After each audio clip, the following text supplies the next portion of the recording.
So this video is my playthrough of Axis Empires. We're now up to the spring of 1943. So we're going to start our look with the March-April of 1943 on the European map. And the Axis strategy uses total war production. So this is one of those recyclable cards that can come up, year after year. And so the Germans are able to add 1 Panzer Corps and 4 infantry units directly to the map with this card. And then the German armies in the Eastern Front start to fall back and they try to secure their flanks somewhat.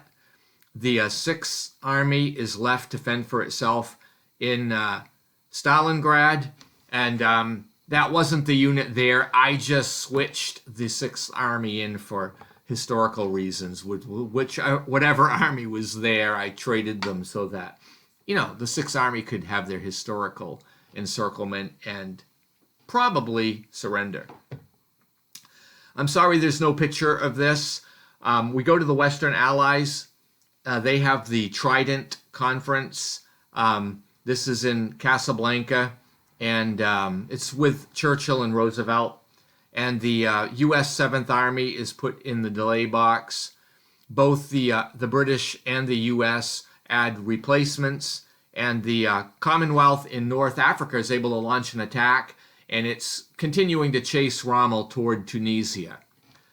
The Americans are closing in also in Tunisia from Algeria.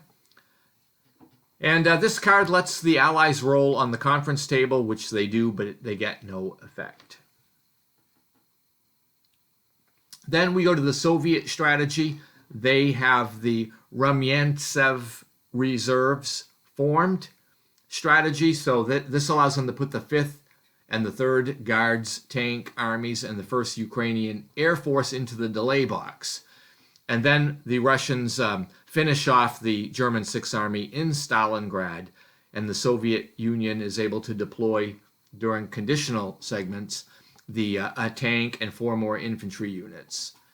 This strategy has a quote on it, though, from Joseph Stalin.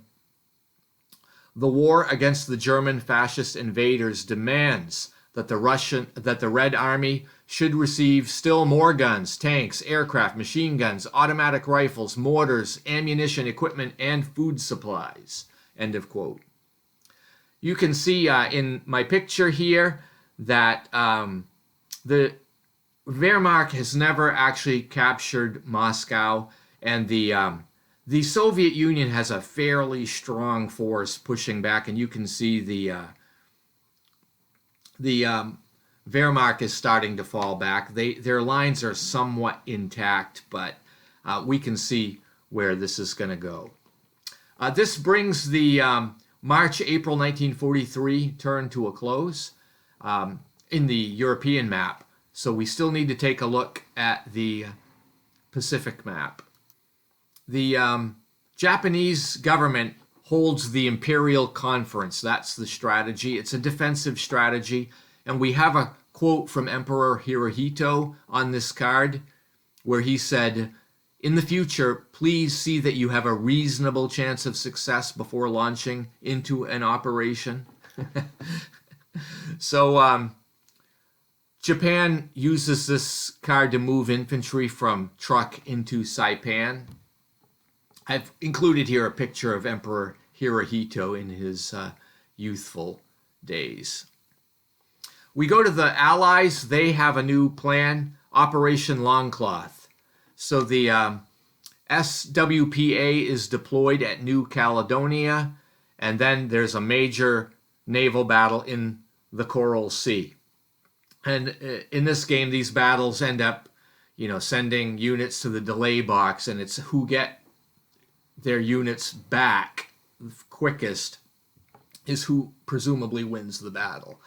So the United States is able to move infantry from the Panama Canal box into the theater on the map, into Espirito, and then the U.S. forces in New Caledonia move to Port Moresby, and then the British and American forces in Burma launch another attack against the Japanese. You can see that in the picture here. There is a setback, and the Allies this time suffer heavy losses. Then we go to the Soviet Union. In the Pacific, they are playing the War Progress 3 strategy. So with this card, the tide is turning against the German forces on the Eastern Front, which we know is happening in the other game. But this is going to free up forces for the Far East eventually. So Admiral Yamamoto is shot down and by a P-38 Lightning about this time. So I've got a picture here. This is historically what happened, and here's a picture of the wreckage of his Betty that he was flying in. So that brings the first part of the spring turn to a close in 1943. So we're going to go back to the European map for April and May. And not a whole lot happens here. The Germans continue to fall back on their defenses. You can kind of see in the picture how things are going here on the Eastern Front. The strategic hex that you see on the lower center of the map is Rostov, and there's still the South headquarters is still there, but things are falling apart for the Germans. Then in not pictured, the Allies closing in on the German and Italian forces in Tunisia, and that battle is still continuing. And then the Soviets are regrouping for another round of attacks, and their aim is going to be to push the Germans all the way back into Poland. And that brings April-May of 43 to a close on the European map. So we're going to go back to the April-May turn on the Pacific map. So the Japanese commander sends some infantry units into Iwo Jima. Then another infantry unit is deployed to the island of Palau. Then during the United States part of the turn, they move. Then the U.S. moves another infantry unit into New Hebrides. And then in the CBI, there's some action against the Japanese South headquarters. You can see that in the picture here. And that headquarters is overcome finally. Then the Allies also launch an attack against the Japanese forces in Rabaul. And there's a carrier battle there, but this time the Imperial Japanese Navy is outnumbered. And then the Americans launch an attack and manage to destroy the Japanese Marines in Rabaul. That pretty much brings the April-May turn to a close, and it ends the spring season. So I thank you for watching, and stay tuned if you'd like to see what happens in the summer of 1943. Have a great day.